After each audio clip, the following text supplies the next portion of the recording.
میرے نبی کریم صلی اللہ علیہ وسلم نے ارشاد فرمایا کہ 3 لوگوں کی بددعا ایسی ہیں، اگر وہ لوگ بددعا کے لیے ہاتھ اٹھا دیں تو اللہ تعالیٰ ان کی بددعا کو فوراً قبول کر دیتے ہیں، اور 3 لوگ ایسے ہیں اگر وہ لوگ دعا کے لیے ہاتھ اٹھا دیں تو اللہ تعالیٰ ان کی دعا کو فوراً قبول کر دیتے ہیں۔ وہ 3 لوگ کون کون ہیں؟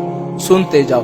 اگر یہی 3 لوگ آپ کے گھر کے اندر موجود ہو، اگر آپ کے پاس موجود ہو تو ان سے دعائیں لے لو، بد دعا کبھی نہ لینا۔ وہ 3 لوگ کون ہیں؟ سب سے پہلے مظلوم کی دعا اور بد دعا۔ اگر مظلوم نے ہاتھ اٹھا دیے بد دعا کے لیے تو اللہ تعالیٰ فوراً ان کی بد دعا قبول کر دیتے ہیں۔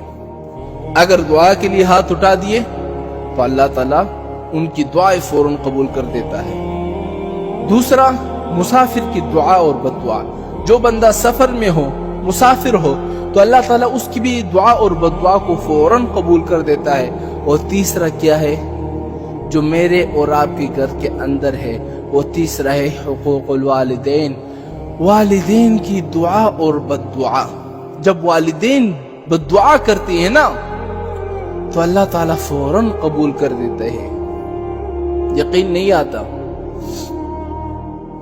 بخاری شریف میں ایک واقعہ نقل کیا ہے کہ حضرت جریش جو تھے بہت بڑے بزرگ، بہت بڑے ولی تھے، اور ہمیشہ اپنے عبادت میں مصروف رہتے تھے۔ اچھا، اس نے ماں کو ڈانٹا نہیں تھا، ماں سے بدتمیزی نہیں کی تھی، ماں کو تپڑ نہیں مارا تھا۔ اس نے پتہ ہے غلطی کیا کی تھی؟ سنتے جاؤ۔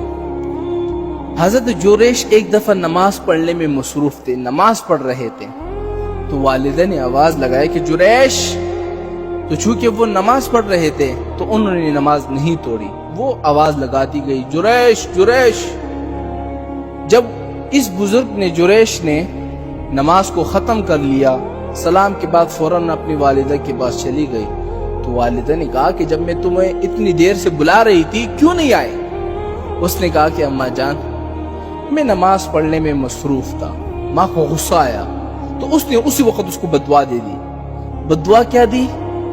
اے اللہ، اس کو اس وقت تک موت نہ دینا جب تک یہ کنجریوں کو منہ نہ دے۔ اللہ اکبر۔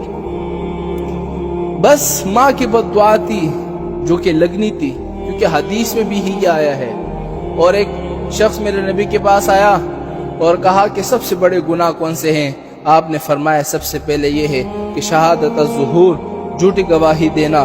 دوسرا کیا ہے کہ الاشراک باللہ، اللہ کے ساتھ شریک ٹھہرانا۔ اور تیسرا کیا ہے؟ حقوق الوالدین، اپنے والدین کی نافرمانی کرنا۔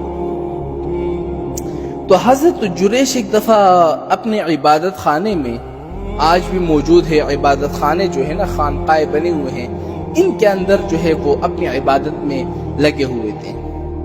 تو اس علاقے میں ایک بڑی حسین و جمیل عورت تھی، تو اس نے سوچا کہ یہ اپنے آپ کو بڑا نیک سمجھتا ہے، بڑا ولی سمجھتا ہے، تو لازمی بات ہے یہ چپ چپ کے جو ہے وہ گناہ کرتا ہوگا، لہٰذا میں بھی اس کو بھٹکاؤں گی اور اس کو اس مقام سے چھڑا لوں گی۔ وہ عورت آئی تو اس نے حضرت سے اجازت مانگی کہ حضرت، میں آپ کے عبادت خانے میں عبادت کرنا چاہتی ہوں اور میں آپ کو بالکل ڈسٹرب نہیں کروں گی۔ حضرت نے اجازت دے دی۔ تو اس عورت نے ہر ممکن ہیلا بہانہ تلاش کیا، لیکن حضرت نے نظریں اٹھا کر بھی نہیں دیکھا۔ وہ غصے میں آ گئی عورت، اور اس نے جا کر ایک چرواہے سے اپنا تعلق جوڑا، اور اس کے بعد وہ حاملہ ہو گئی۔ جب اس عورت کا حمل ظاہر ہو گیا تو اس نے اپنے علاقے میں چیخ چیخ کر کہنے لگی کہ لوگوں، یہ جس کو تم نے اپنا بزرگ سمجھا ہوا ہے، پیر بنایا ہوا ہے، اس نے میرے ساتھ زنا کیا ہے اور یہ اس کا حمل ہے۔ لوگوں کا بس سننا تھا جناب، لوگوں نے مرد آباد کے نعرے لگا دیے اور انہوں نے اس کے خانقاہ کو توڑ ڈالا، اور حضرت رو رہے ہیں چونکہ اس کے علاوہ حضرت کے پاس کچھ تھا ہی نہیں۔ بہرحال جب وہ بچہ پیدا ہو گیا تو وہ عورت اس بچے کو لے کر آئی کہ یہ تمہارا بچہ ہے، اس کو سنبھالو۔ اب ساری دنیا اکٹھی ہوئی ہے، دیکھ رہی ہے۔ حضرت جریش نے 2 رکعت نماز پڑھی اور اللہ سے مانگا کہ اللہ میری عزت کی حفاظت فرما۔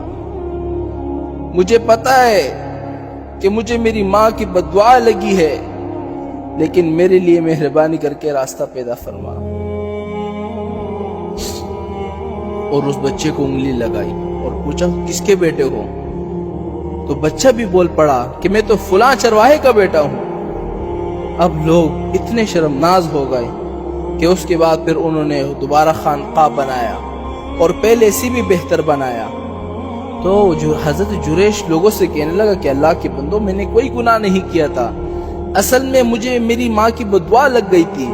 میری ماں نے مجھے بدعا دی تھی کہ اللہ تعالیٰ اس وقت تک تجھے موت نہ دے جب تک تو کنجریوں کو منہ نہ دیکھ لے۔ میں نے اس کنجر کا منہ دیکھا، ہاں، تو اللہ تعالیٰ نے میری ماں کی دعا جو ہے وہ قبول کر دی۔ مسلمانوں، خدا کے واسطے اگر والدین زندہ ہے تو ان سے دعائیں لو، بدعا کبھی نہ لینا۔